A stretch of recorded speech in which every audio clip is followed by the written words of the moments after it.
What can you tell these guys about Rod Temperton?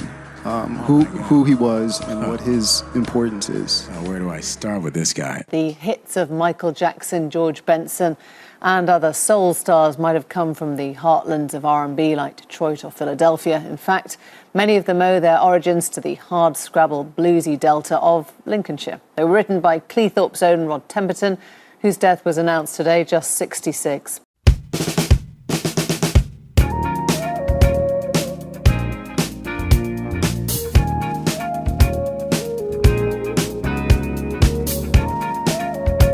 This guy, in the creation of one song, would come up with 200 titles. Just freaking titles. All the songs on Heatwave's first LP were written and composed by our organ player. Bang him right on. Yeah, right on,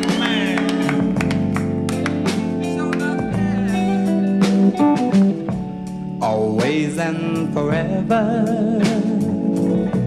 Each moment with you.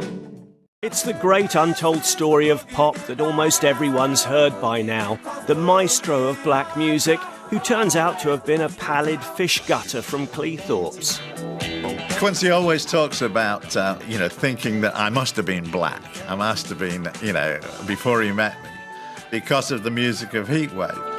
Jones was looking for a writer for Michael Jackson's first solo album. One night we were in the studio working and the phone call came through and I was really shocked, because this is guy, I used to listen to his records on a Saturday afternoon in Cleethorpes with my mates. The whole thing took 2 weekends and it was amazing. And by the time it was over, Quincy and I had become such close buddies that, he said, I want you to work on everything I'm doing. So I said, well, okay, great.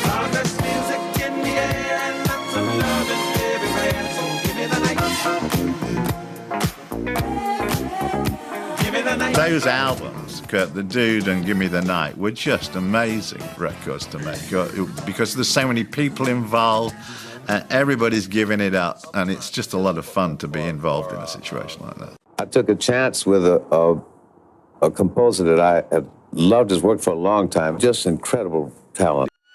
Temperton also wrote Michael Jackson's all-conquering Thriller, including a rap for Vincent Price. Did Rod write the spoken word section too? Yeah. Okay. Yeah. You want to know how he wrote it? He wrote it in the taxi on the way from the airport to the studio. That's how he came up with the spoken, all that darkness fall. He was in the taxi going, see darkness fall. He was in the damn taxi. The taxi. That's how brilliant he was. He's like, right, I need some lyrics here. I think I've got to go to the studio now. Right, maybe I'll just do it now. And I'm frantically writing in the back. And when I got to the studio, I saw this limousine pull up out the front, and out steps Vincent Price. And I said to the cab driver, go around the back. So we raced around the back. And I jumped out, went through the back door, grabbed a hold of the secretary and said, photocopy this, quick. and raced in and put it on the music stand. And Vincent walked in and sat down and, just hit it, 2 takes. When Michael Jackson toured England, either the Daily Mirror or the Sun, I don't remember which one, sent reporters up to my hometown. It was a great headline and I've still got it. Grimsby fish filleter reels in fortune for Wacko Jacko.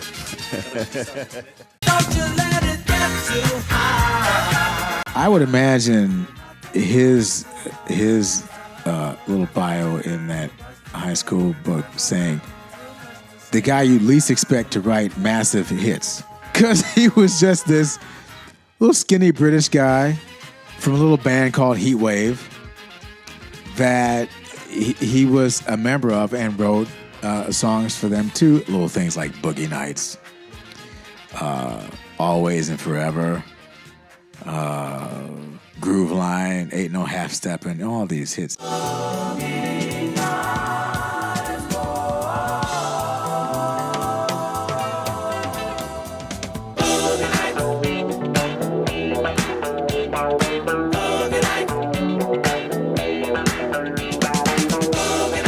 Ain't no doubt we are here to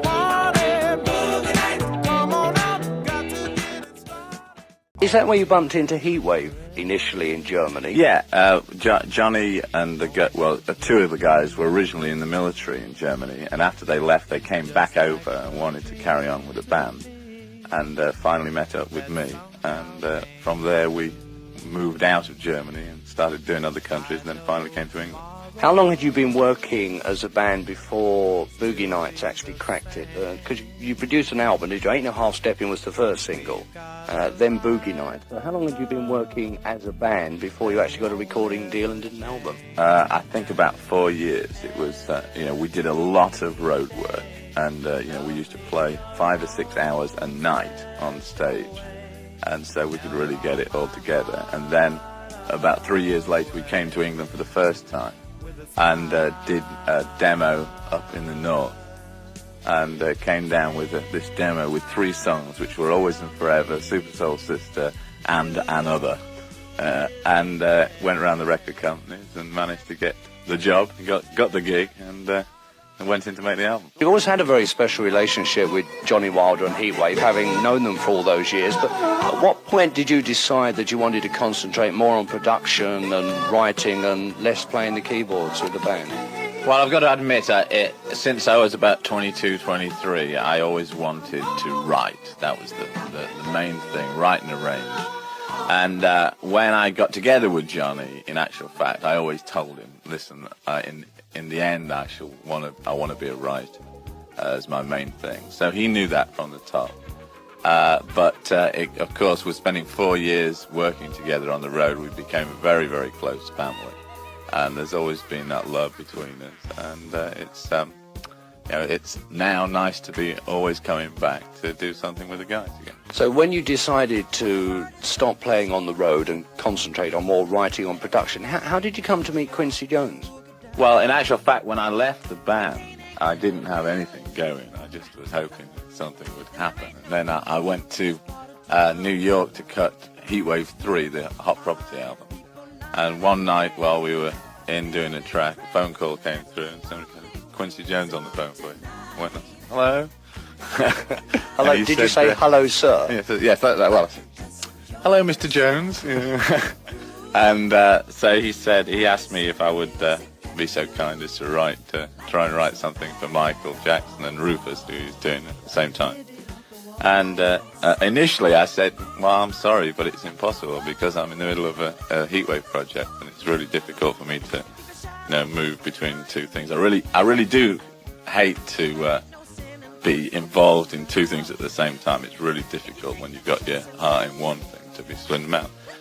But because it was Quincy Jones, he finally got me to agree to do just one tune for each artist. So, okay, when is it? Oh, next Saturday, Oh, my goodness, yeah. Where had he spotted your songwriting from, though? Had you sent him some demos of some songs? He knew the first 2 Heatwave albums well. And then on a trip somewhat, I guess, a year and a half earlier to LA, Johnny and I did actually meet him at his house. And we actually played in the second album. This was just before the second album came out, and we had a talk for an hour or so, and that was it really. It was just a nice chat. And jumping Rufus and Michael Jackson, of course, you actually ended up writing some stuff for Mr. Jones.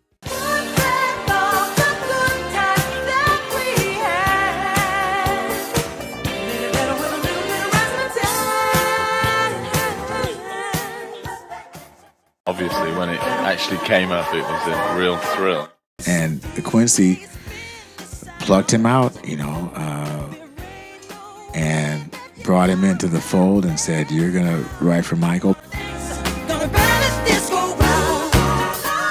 Early Heatwave, you can hear those influences in songs he wrote for Michael. I mean, it's just a natural progression. From the phone call to do the Michael Jackson album, what happened? Did you write one song, or what did you do? Well, I went back to the hotel in a real tizzy, because I was working in the studio till about 2 in the morning, and then when I got home, I had to then sit down and start to write something for Michael. And as there was no time to meet Michael or Quincy beforehand, I thought to myself, well, the best thing is to try to write at least 3 songs, and then present them to him and say, well, fellas, you can take which one you want. So I did that, and it was all kind of written in those hours, between 3 in the morning and 9, because I was back in the studio with Heatwave at 10. And so I went to LA that weekend, and a car picked me up, took me straight to the studio. And Quincy grabbed hold of me and threw me in and said, "This is Rod, fellas, he'll show you what to do." And we cut the 3 tracks in 2 afternoons, Saturday afternoon and Sunday afternoon. And at the end of it, I walked in the studio in the control room and said to Quincy, "Well, there you go, which one would you like?" He said, "What are you talking about?" He said, "Oh, we'll take all 3. We recorded Burn This Disco Out. DJ spin the sound. There ain't no way that you're gonna let us down. Gonna dance, gonna burn this disco out. Off the Wall. My favorite record on Off the Wall, I like Off the Wall. So tonight, gotta leave the 9 to 5 up on the shelf and just enjoy yourself. Groove, let the madness in the music get to you. Like it's so bad at all. You live it off the wall. And Rock With You. Rock with you all night. Dance you into the sunlight. Rock with you all night. Gonna rock the night. I can listen to Rock With You and know where I was the first time I heard it. When that song came on, people just stopped in the club. Michael Jackson's Rock With You was his biggest single up till this point, and solidified Jackson as a rising musical powerhouse irrespective of his earlier childhood success. Do you find you write best under pressure then? Do you need to be put on the spot by someone like Mr. Jones, sir? Well, I certainly hope so, because these days it happens all the time. Yeah, I think that when you're under pressure and you know you've got to come up with it, it certainly helps a lot. You can just go straight in and do it. Had you ever seen yourself writing for somebody like Michael Jackson? Were you able, you said you hadn't met him, were you able to see how he would sing and what sort of song would suit him? Or? Well, I think that's the whole point. The way I like to write is to be able to direct my attention directly at the artist and say, now what do they like and what do they need, and let's try and get it together from that. Rather, it suits me much better actually under pressure, because then I've got a direction to go in. I know what I've got to do, and I can do it rather than just sitting at home and writing a song. George Benson, was that interesting? Oh yes, it's always nice to do something with a musician who can really, really play fabulously, and that's George. We got love, times love. It's always there for us to share. Love, times love. To keep us satisfied.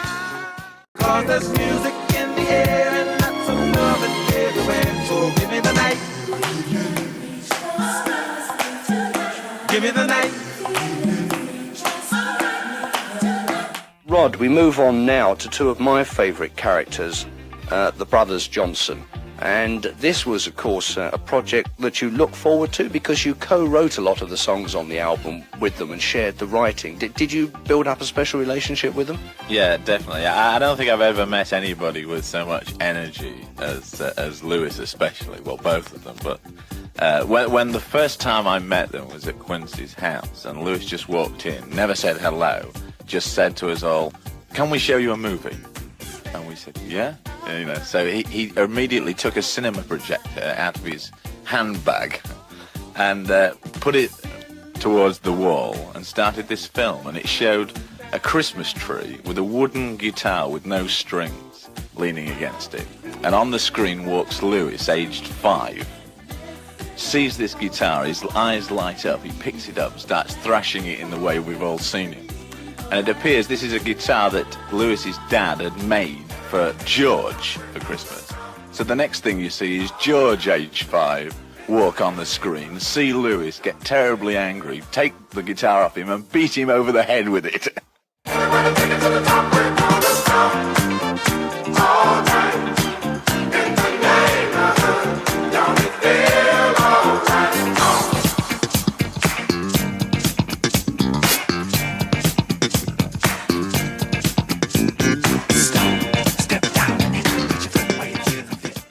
Have you always been a fan of Patti Austin? Yeah, well, before I worked with her, I didn't know her work too well. But as soon as I started working with her, I mean, she is one of these people in the industry who's a total laugh a minute and never stops. And her voice is just incredible. So before doing the album with her, she obviously sang on 2 or 3 things we'd worked together on, and we became very close friends. And she's incredible.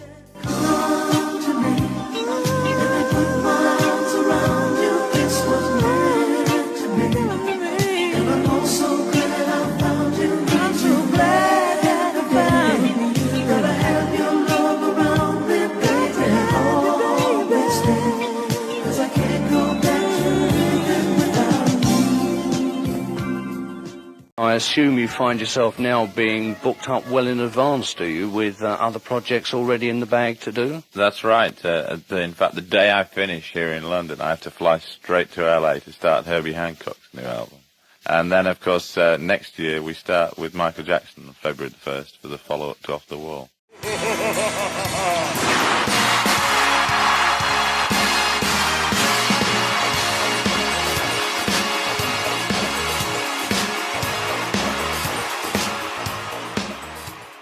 I think it was Quincy that said we need something, a title with a little more of an edge, you know. So 200 titles later, Thriller. Okay, now we're on to something. And then that opened up a whole new world. The next morning I woke up and I just said this word.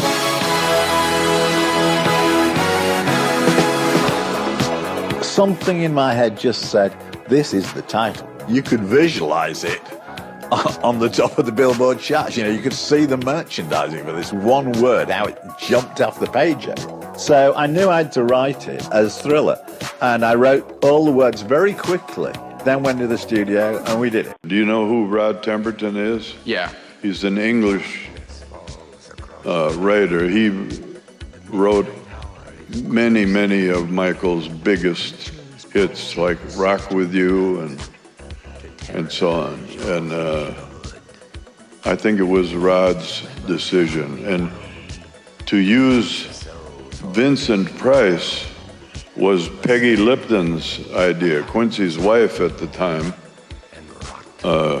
was working with Vincent Price. When I wrote Thriller, I'd always envisioned this kind of talking section at the end. And didn't really know what we were going to do with it.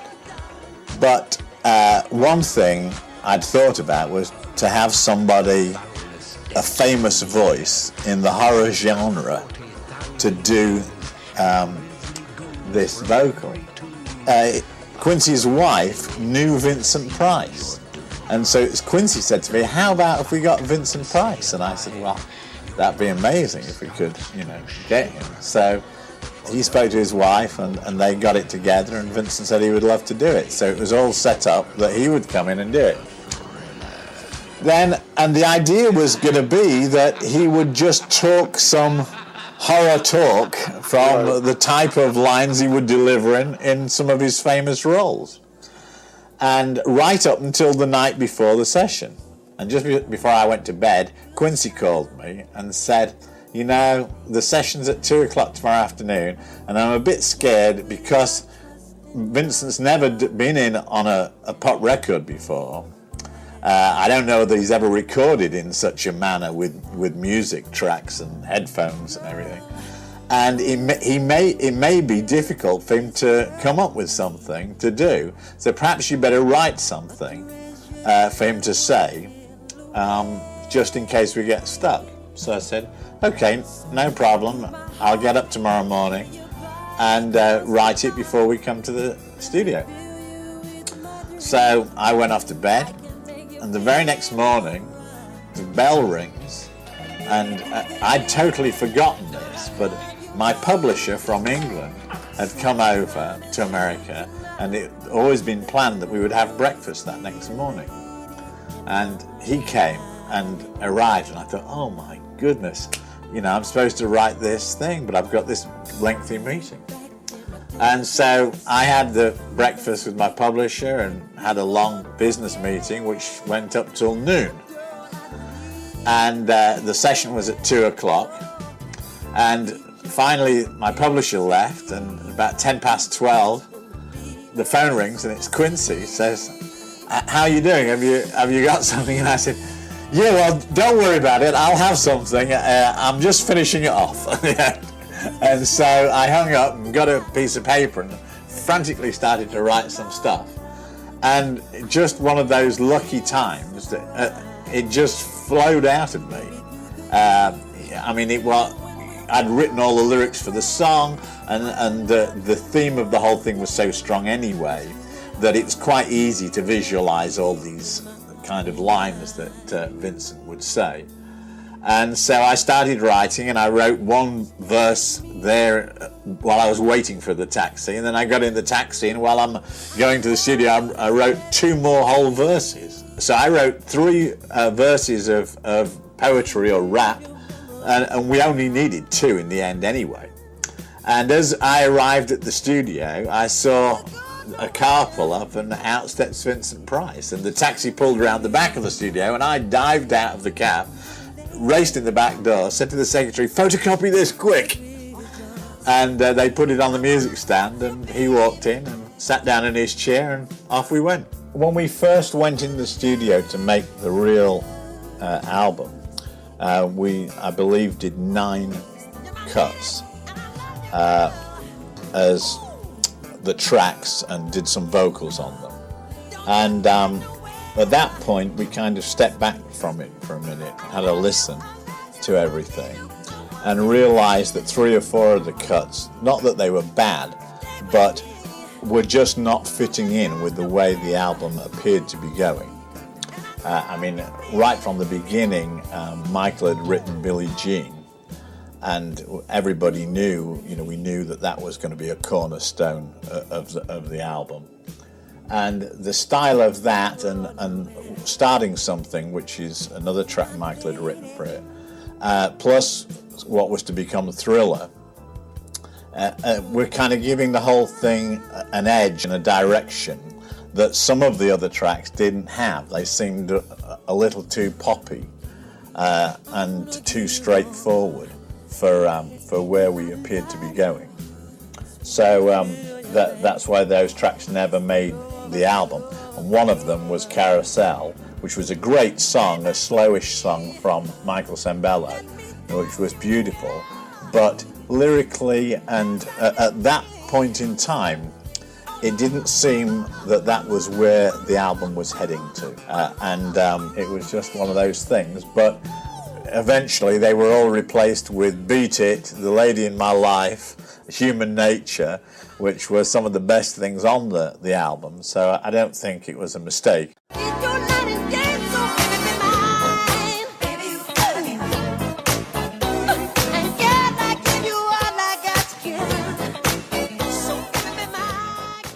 Baby, through the years, gonna love you more each day. So I promise you tonight that you will always be the lady in my life.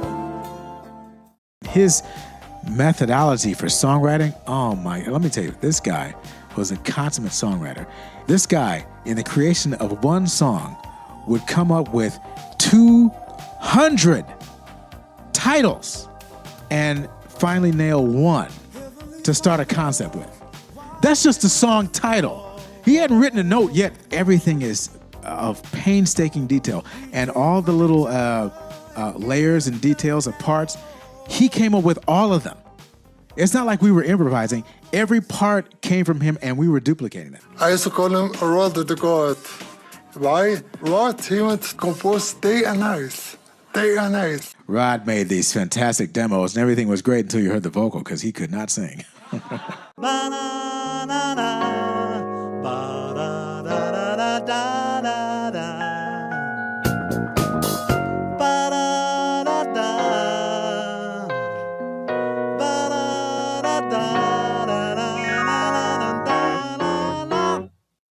And what I wanted to say about Rod, another element of his brilliance, was that he made sure that every section of his songs were equally as strong.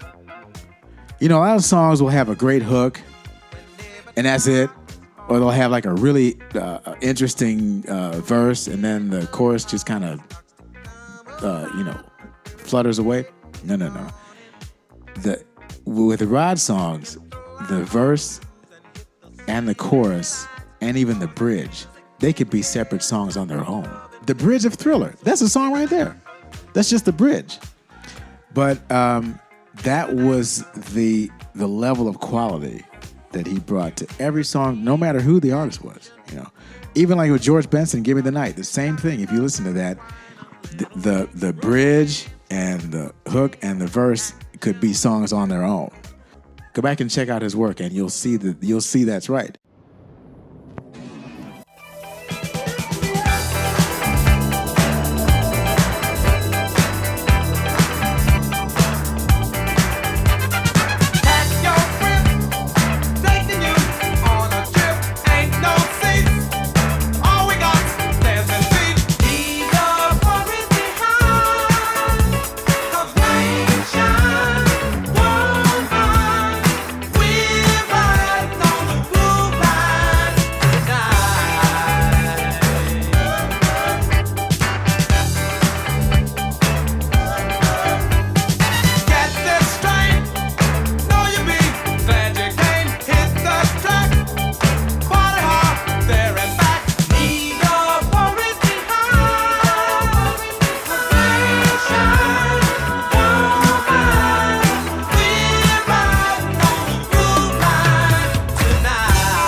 So turn up the lamp light, sit by my side, love me tonight.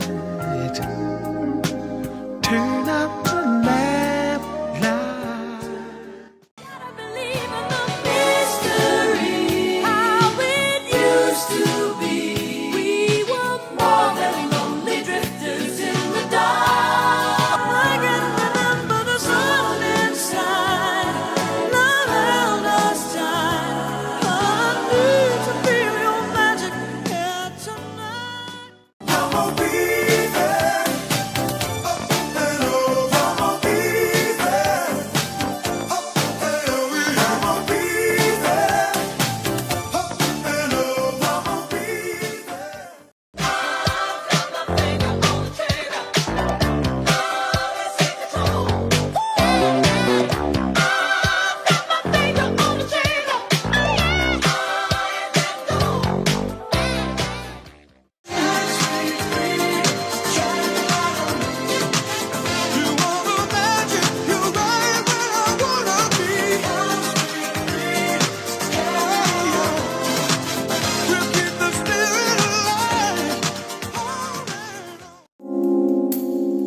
Tell me a secret.